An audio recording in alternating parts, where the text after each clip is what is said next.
Olá, estamos começando mais o Entre Aspas e o tema de hoje é sobre suicídio. A nossa convidada é Juliana Vendrúsculo, que é psicóloga e professora do curso de Psicologia da Universidade de Ribeirão Preto. Juliana, muito obrigada por ter aceito esse convite. Há muito tempo que nós falamos sobre isso e você aceitou, né, para falar de um tema tão difícil hoje, que a sociedade vem discutindo muito, né? E você tem um trabalho importante nessa área, então muito obrigada por ter aceito. Eu que agradeço o convite. É uma temática realmente importante e que ficou embaixo do tapete, vamos dizer assim, por muito tempo, né? E aqui na universidade eu tenho tido espaço para trabalhar essas questões relacionadas à morte, o luto, o suicídio com os alunos e reverter em atendimento para a comunidade também. Eu que agradeço a oportunidade. Você sabe que a gente estimulou esse tema para trazer aqui no Entre Aspas, porque houve uma capacitação de professores, né, que a universidade resolveu discutir essa temática junto aos professores, da qual eu participei inclusive, e você ministrou uma palestra, né, sobre a temática e impactou a todos nós. Né? Que bom! Impactou exatamente porque você falou uma coisa importante agora há pouco. O tema sempre foi colocado muito embaixo, né? Jogamos a poeira embaixo do tapete.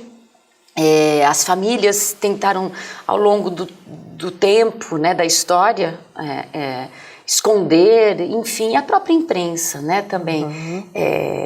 A gente não noticia, é um acordo, né, entre a imprensa de não noticiar os fatos, né, as pessoas que cometem o suicídio. Não é uma regra, mas é uma ética jornalística. Mas discutir a temática eu acho que é iminente nos dias atuais, né? E quando a universidade abre esse espaço, uma TV educativa, a gente sempre tem que apoiar, né, e discutir na sociedade sobre isso. Eu queria até, inclusive, abrir trazendo dados quando a gente levantou esses números e a imprensa vem divulgando e as pessoas vêm perguntando assim, tem aumentado o número? Né? E eu vou falar um dado aqui que é alarmante, que segundo a Organização Mundial da Saúde, a cada ano 800 mil pessoas tiram a vida. Por dia são 2.200 pessoas. É um número muito alto. É um número muito alto, né? E a gente pode dizer que isso aumentou? Eu acredito que sim, né? O que a imprensa tem trazido, eu acho que é bem verdadeiro. E a gente ainda tem que lembrar que existem subnotificações. Sim. Né? Então, é um número alto e que pode ser maior ainda do que está aí. Então, eu acho que tem esses dois aspectos e tem também o lado que a gente tem que pensar do aumento e do quanto, talvez, anteriormente não era tão notificado. Né? Tem a subnotificação atual e tem o que pode ter sido muito maior lá atrás, ou seja, já devia ser maior e não era tão divulgado, mas tem aumentado sim. E eu acho que é isso que está fazendo, inclusive, tem trazido a necessidade de uma outra organização para falar do tema. Então, até como orientação para os jornalistas, que já tem esse acordo. Esse acordo entre as redações. Isso, né? Essa ética, o Ministério da Saúde, num último manual, numa última cartilha, se pronuncia fazendo essas orientações para o jornalista, de que tem que evitar algumas coisas que vocês já evitam, então noticiar em primeira página, usar termos como teve sucesso, né, uma êxito, né? Na tentativa, mas ou falhou na tentativa isso, também, mas né? Dizer sim que aconteceu, foi morto por suicídio. E você citou a capacitação. Ter essa capacitação dentro da universidade, eu acredito que tudo isso vem nesse movimento que a própria sociedade, em modificações, vem exigindo. Então, o problema está aí, ele tem aumentado, mas também a gente tem olhado mais para ele e tem exigido novas maneiras de lidar. Porque esconder e dizer que não existe não vai resolver o problema, né? Não sei até que ponto falar a gente consegue resolver ou atender, que aí ao longo aqui do nosso bate-papo a gente vai chegar nisso. Mas eu recordo muito que você falou sobre questões importantes, históricas, né? Você traçou um histórico do suicídio na humanidade e que a gente não pensa, porque a gente fala assim, o suicídio é dos tempos modernos. A sociedade atual é que está ocasionando isso e que nunca houve no passado, o que não é verdade. Não, de forma alguma. Até porque a gente precisa pensar no suicídio como um fenômeno aí, do humano, né? E que acontece e aconteceu em diferentes períodos históricos e em diferentes culturas. Necessariamente com significados distintos. Então, a gente tem na literatura os povos primitivos que tinham, em alguns grupos, o suicídio como uma forma até de enaltecimento. Isso passa pela Grécia Antiga, a gente vê em alguns mitos, passa pela Idade Média. E aí a gente começa a ter, inclusive, uma certa moralização sobre isso. Então é um período em que o morto, por suicídio, ele tinha que ter rituais de funeral diferentes, ele não podia ser enterrado da mesma maneira que outras pessoas. E isso vem vindo, né? Tinha a questão também que a própria família era execrada da sociedade. Tinha que muitas vezes pagar até uma taxa por isso. E é um período em que a gente vê até uma questão política e econômica, porque é um trabalhador ali pro sistema na época, né, feudal, a menos. Então, o reino perderia dinheiro e a família tinha que arcar com isso. Tem também por isso que se escondia muito, né? Porque se ela tinha que pagar, enfim... Isso tinha que ser guardado às 7 chaves, esse segredo. Caso não fosse divulgado, a família ela seria isenta, né? De todos essas taxas, enfim, né? E tinha essa questão também de que as pessoas não tinham mais contato com essa família ficava realmente afastada, né? Na Idade Média, né? Sim, e assim, a gente vê reflexos disso, não dessa maneira, né? Nesse formato, mas é comum a gente ouvir, às vezes até no consultório, alguém que relata contato com o familiar de uma pessoa que se matou. Nossa, eu não sei nem o que eu falo. Eu evitei até, né? Ou comentar até da situação de estar no velório de um suicida. É muito estranho, o que a gente fala para a família? Como se exigisse um protocolo diferente. Então, ainda a gente vê reflexo disso, né? Porque você tem que dar uma palavra de conforto para essa família, mas como que você vai confortar? Aí, a hora que você chega mais de perto, que você põe uma lupa, você vê até preconceitos, né? Será que essa família não viu, não percebeu, não pôde evitar, que dificulta até o contato. E tem a questão da culpa, né? Também. Dos familiares. Dos familiares, né? Muitas Porque vezes. Você que trabalha, né, com a questão do luto, né? Eu penso que o jovem ou a pessoa que toma essa decisão, que não é fácil, né? Enfim, a gente vai falar sobre algumas causas, se é possível, né? Traçar algum perfil, né? Eu não sei se eu posso falar desse jeito. Mas quem fica é muito complicado, né? Porque se existe isso que você mesmo disse, a culpa das pessoas, de olhar, o pai não cuidou, ou a namorada, o irmão, ou foi uma briga, né? E você já olha para essa família, a família está errada, né? Porque eu acho isso. E acho que a própria família se sente assim também, por todo esse histórico que ronda o suicídio. Sim. E aí é muito importante, a gente fala muito de prevenção do suicídio, e tem que falar mesmo, né? Mas também é importante falar de pós-venção, que é o cuidado com aquele indivíduo que tem a ideação ou teve tentativas, e com a família, porque essa família também é afetada por tudo isso. Com certeza, né? Por esse peso cultural, por esse peso que a sociedade coloca. Então, é uma medida de cuidado de saúde mental, de saúde pública, esse atendimento, essa atenção posterior ao ato ou à tentativa. E que é complicado, né? Como é que você recebe, né, essa família? Como é que você trata essa família? Como é que você tira a culpa, se é que a gente pode dizer, é assim? A gente, na psicologia, a gente costuma dizer que a gente não tira nada de ninguém e não dá nada para ninguém. Mas a gente ajuda que a pessoa ajuda a pessoa a se encontrar com aquilo que é mais próprio dela. Então seria ter um espaço para que essa dor, que está todo mundo na hora dizendo, ai, passou, deixa para lá, que ela coloque isso de alguma maneira ali na frente dela. E a gente vai tentar encontrar com ela o fiozinho que vai amarrando um aspecto ao outro, que a gente chama de sentido.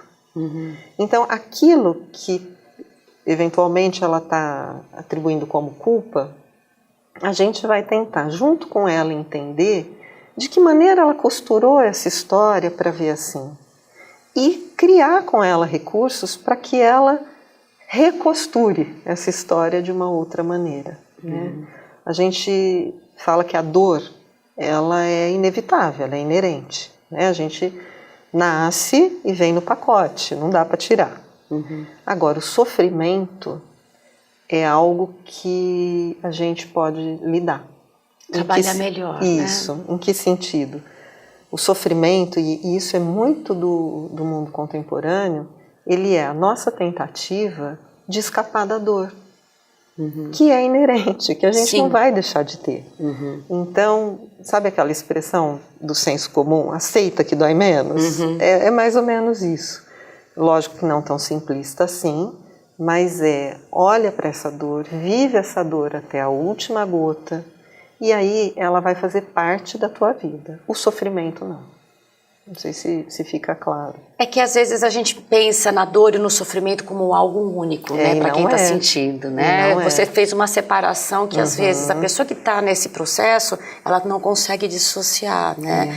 E a dor para ela é maior, né? Ou vamos dizer assim, o sofrimento, vamos dizer assim, já que você coloca o sofrimento como algo mais presente, seria isso? O sofrimento seria aquela tentativa de fazer essa dor passar rápido. E não passa. É uma ilusão. Então, quando a pessoa encontra um espaço, né, a gente está falando nesse sentido da pós-venção, de falar das sensações de culpa, dos sentimentos de culpa, de falar da sua tristeza, de falar de tudo que ficou para trás. Quando ela tem a possibilidade de fazer isso tudo, o sofrimento automaticamente vai diminuindo. O que fica é a dor, que é real. Ela não tem que escapar disso, ela não tem que não pensar, ela não tem que fazer um esforço para sair dali. É o caminho contrário.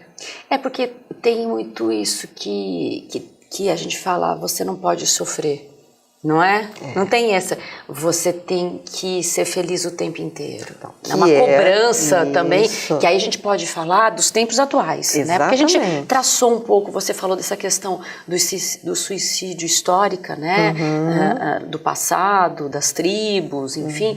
Mas existe uma questão, se a gente for analisar hoje nos tempos atuais, essa questão ser feliz o tempo inteiro. É a ditadura da felicidade, como se fosse possível. Né? E a gente tem com isso uma sociedade fake. Sim. Se a gente pegar a questão até das mídias. Sim, né? sim. Tá todo mundo feliz. Sim, eu brinco, né? Porque a gente tem falado muito hoje no jornalismo a questão do fake news, e outra, eu falo assim, é o fake life, né? A gente vive num fake life, né? Numa vida feliz, né? Tudo é lindo, tudo é maravilhoso. E por que eu tô sofrendo tanto? Então, né? talvez falar sobre essa temática do suicídio, de alguma maneira, nos conduza a pensar nessas questões também. Falar desse aumento, eu não estou querendo dizer que tem uma única causa. Sim. Falar de suicídio é sempre falar de muitos fatores ao mesmo tempo, mas numa visão bem abrangente, que mundo é esse que a gente está? Que todo mundo é feliz, todo mundo está super realizado, todo mundo é muito livre, tudo é muito aceito, só que não. Só que não. Só que não. Essa palavra é assim, né? Só que não. Né? E é aí, bem isso. E a hora que essa divergência do que é pregado aparece, é um vazio. E eu acho que é esse espaço desse vazio em que muita coisa difícil tem acontecido. E que muitos jovens, vamos falar agora dos jovens, né, que é um tema, mas é que eu queria até expandir com você, não estão sabendo lidar. Sim. Não sei se eu estou errado ou certa. Não, eu acho que você tá bem correta, sim. Lembrando, são sempre que a gente fala de suicídio, são vários fatores. Então a gente pode pensar nas questões relacionadas às doenças mentais, né? A depressão, a gente pode pensar ao uso abusivo de substâncias, mas também a gente pode pensar o quanto todas essas questões, nesse cenário em que é aparentemente livre, aberto a todas as possibilidades, como os jovens dizem, vida louca, né? Na mesma medida e na mesma intensidade, é moralista, ele é rígido, ele não perdoa, ele é cruel, né? E o quanto esse espaço de ambivalência, eu acho que acaba criando um cenário para esse jovem não dar conta. A gente vai só para um rápido intervalo, né? E fica aqui, né? Já para a gente já pensar sobre isso. A gente volta daqui a pouquinho.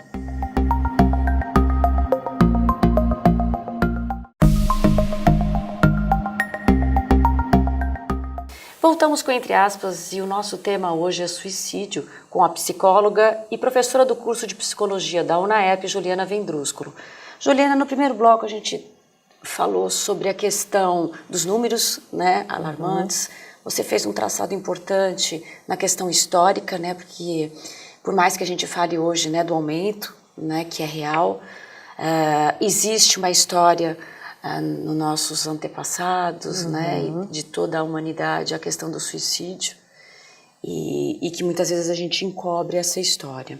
Eu trago outros dados aqui do Brasil, segundo a Faculdade Latino-Americana de Ciências Sociais, que são baseados em dados do Ministério da Saúde, que de 2000 a 2015 o número de suicídios entre garotos e garotas de 10 a 14 anos aumentou cerca de 65%.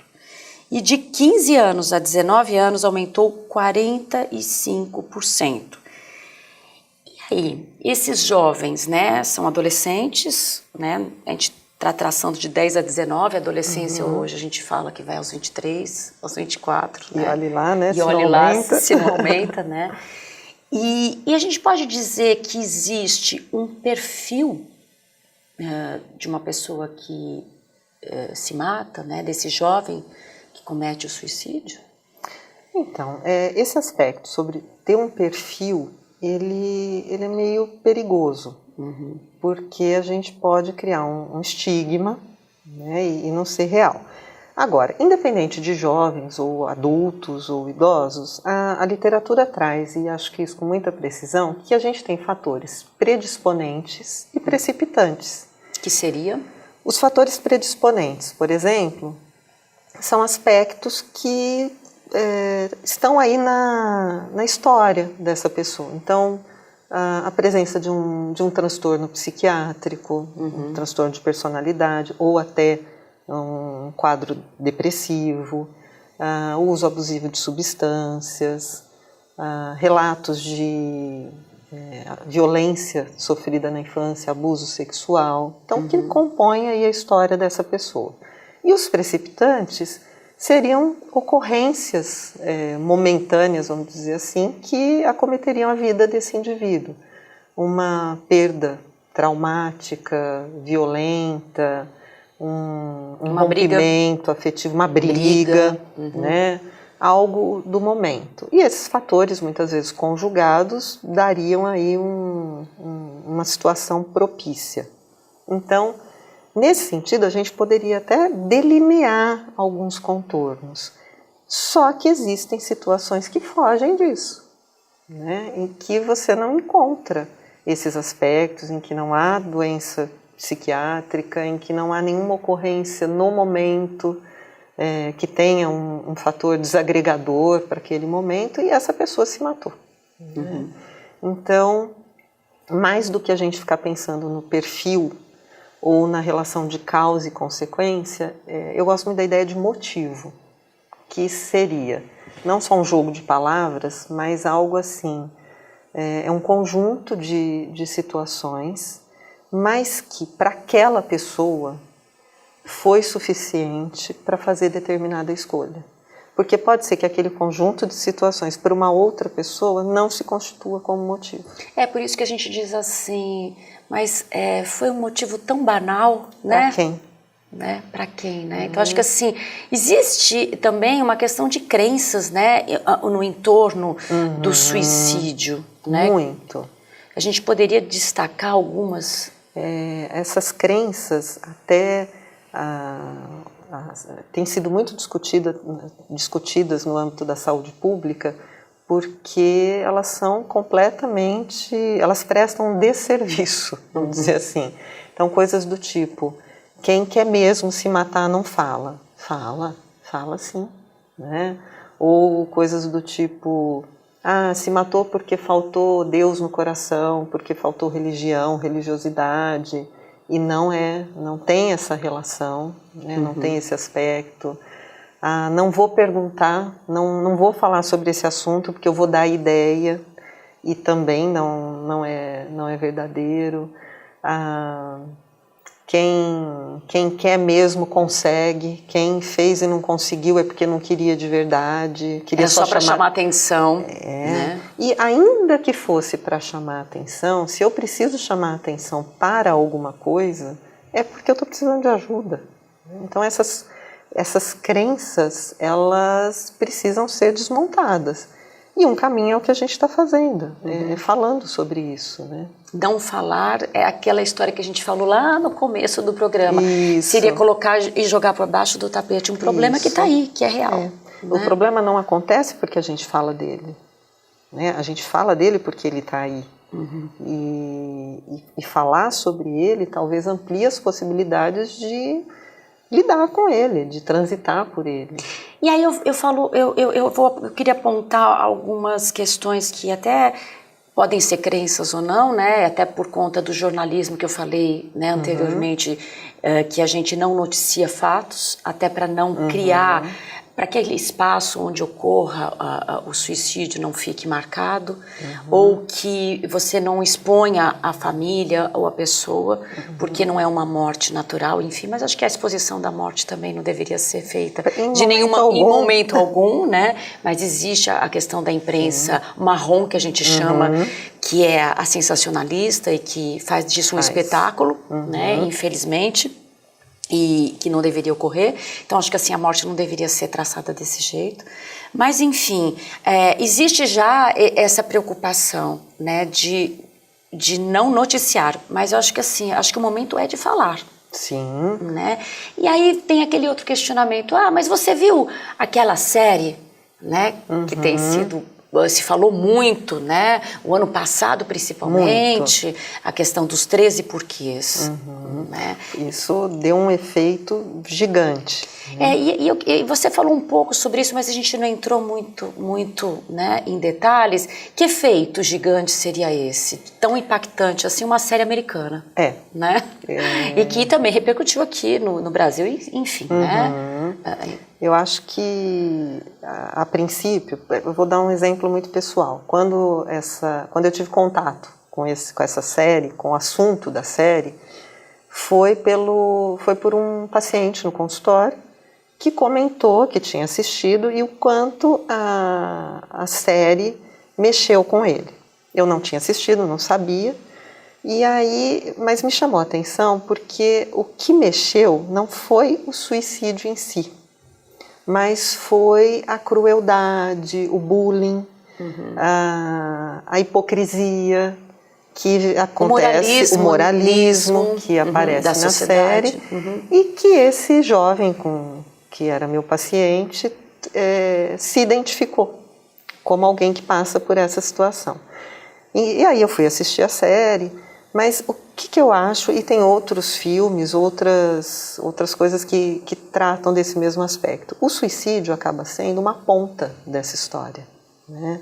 Importante, um desfecho, vamos chamar assim. Só que o que está retratado ali e que é muito importante é algo do momento do mundo contemporâneo, desse horizonte histórico que a gente está inserido, que prega a liberdade, que prega uma série de coisas. Liberdade, entre aspas, vamos dizer bem, né? Porque a gente vive, parece, num retorno social. Exatamente, né? A gente está... num retrocesso social, né, de pensamento. Só que é como se a gente estivesse voltando para a Idade Média com cara de século 22. E, na verdade, essa contradição é muito difícil. É aí que eu acho que fica muito difícil. Que é aí que eu entendo que deve atingir muito esse jovem. Totalmente. Né? Nessa contradição. Não que não atinja as pessoas mais velhas, mas ele vive nessa ebulição, né? nessa busca dele como adolescente, que já tem a questão da idade, né? Isso falando do jovem, desses números, né? Que a gente traçou aqui, e nessa sociedade hoje permeada desse liberalismo, né? Mas carregada de um moralismo, de um falso, né? De um falso moralismo, uma hipocrisia, né? E aí tem toda a dor presente. Por isso que eu estou dizendo, o suicídio é uma ponta. A dor, o sofrimento vem nessa, eu acho que é uma crise ética do respeito ao humano. É multifatorial, né? Sim. É multifatorial. Tem essas questões que você levantou da pessoa, né? E existe toda essa questão social onde ele está inserido, onde esse jovem está inserido. E se a gente pensar, a gente não falou aqui, mas a gente tem um número grande de suicídio de idosos. E nesse mesmo cenário, é a melhor idade. A questão que a gente falou da felicidade, né? A melhor idade. A melhor idade. Cheguei na minha maturidade, já criei meus filhos, meus netos, acabou. E agora tem que viver. Só que num mundo em que cada vez há menos lugar para quem não produz. Sim. Para quem tem limitações. Somos bem preconceituosos. É muito feio depender, é muito feio precisar de alguém, não na aparência, né? E aí eu fico pensando, se esse idoso também não vive essa contradição. A gente está falando de pontas, né, de extremos. Então é a melhor idade, eu já criei meus filhos, tá tudo bem, mas eu tenho que continuar independente, dando conta da minha vida. E aí a gente entra em todo o cenário econômico também, com as questões de previdência, políticas econômicas das quais nós vivemos, né? E aí a gente tem idoso que fala, chega, deu. E idoso que não tem nenhum transtorno neurológico, nem psiquiátrico, que não teve necessariamente uma perda naquele momento, mas que não quer mais estar aqui. E aí eu queria tocar num assunto que a gente fala que é muito, eu penso que é um limite, ou a gente não sabe fazer essa diferença da questão da tristeza e da depressão, né? Até para que quem estiver nos assistindo entenda, inclusive, ou se entenda, ou entenda alguém que esteja próximo, né? Como determinar o que é tristeza e o que é depressão? A gente acha que é a mesma coisa. Né? A gente mistura tudo. A gente usa a expressão, eu estou meio deprimido hoje. Não, eu não tenho como estar meio deprimido. Depressão é um quadro psicopatológico, né? Eu posso estar meio triste, eu posso estar um pouco entristecido, mas essa vulgarização do termo gera muita confusão. Eu acho que a gente tem que pensar assim, a tristeza, ela é parte da vida, como a felicidade, que vai se alternando, em decorrência de como a gente vai traçando o nosso caminho, né? Então, a tristeza, ela traz um rebaixamento de humor, às vezes uma vontade de ficar mais quietinho, choro. Ela, em geral, não é incapacitante, ela te deixa meio sem ânimo, mas não incapacitado para as tarefas. a expressão desse sentimento aparece. Em um quadro depressivo, primeiro ponto, tem pessoas em quadros depressivos que não manifestam tristeza. A gente você acha havia dito isso, né? que quem está deprimido está triste. Não necessariamente. Existem pessoas com quadros depressivos que um dos maiores sintomas é a ansiedade, a irritabilidade, e não aparece a tristeza, né? É um quadro incapacitante. A pessoa pode começar a se afastar das atividades cotidianas, não conseguir fazer. Às vezes, numa situação até em que quem está triste choraria, manifestaria essa dor, a pessoa deprimida às vezes tem um embotamento de sentimento, ela não expressa nada. Então, aquilo que sai do cotidiano, vamos dizer assim, até dessa movimentação e que vai ficando cristalizado, é um sinal de alerta. Eu acho que esse seria o olhar. E como o amigo, a família, né, aquele que está em torno daquela pessoa, ela consegue perceber, né? Porque você colocou aqui alguns fatores, a questão incapacitante, né? Mas onde perceber que a tristeza pode motivar, né? Apesar que você disse assim, existem também os fatos do cotidiano que podem motivar um jovem, ou seja, uma pessoa mais velha a cometer o suicídio, né? Ou assim, colocar um fim àquela dor, né? E não a tristeza, né? Porque aí é a dor dele, né? Que você havia dito. Mas há alguns sinais que a gente pode perceber, falar, né? Porque tem aquela história, a gente falou da culpa, e eu mencionei mais rapidamente assim, se eu tivesse percebido, né? Eu teria conversado, a conversa seria o melhor caminho?